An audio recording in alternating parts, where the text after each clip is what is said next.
So first Maruti గారు నేను కలిసి డెలింగ్ మన ఫ్యాన్స్కి చాలా సంవత్సరాలు అయిపోయింది, ఇంకా అన్ని డిష్యూలు అయిపోతున్నాయి, సీరియస్ అయిపోతుంది, కొంచెం ఎంటర్టైన్మెంట్ ఏదో చేయాలి డెలింగ్ అని చెప్పాను.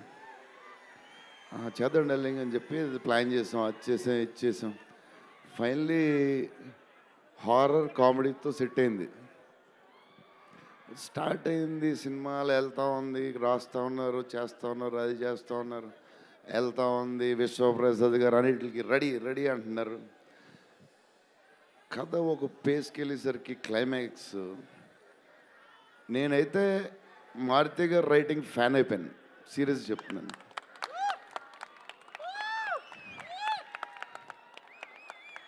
అది క్లైమాక్స్ అంటే మీరు చెప్పాలి బాగుందని అన్నీ ఓకే అన్నీ తర్వాత, బట్ నా ఫీలింగ్ నేను చెప్తున్నాను. అసలు ఈయన క్లైమాక్స్ డెలింగ్ పెన్తో రాసావు, మిషన్కి ఎంతో రాసావు చెప్పు. ఇప్పుడు దాకా క్లైమాక్స్ చాలా కొత్త పాయింట్ నాకు తెలిసి. హారర్ సినిమాలో హారరే కాదు, ఒక టైప్లో చేసాడు అన్నయ్య. ఎలా చేసావు మరి?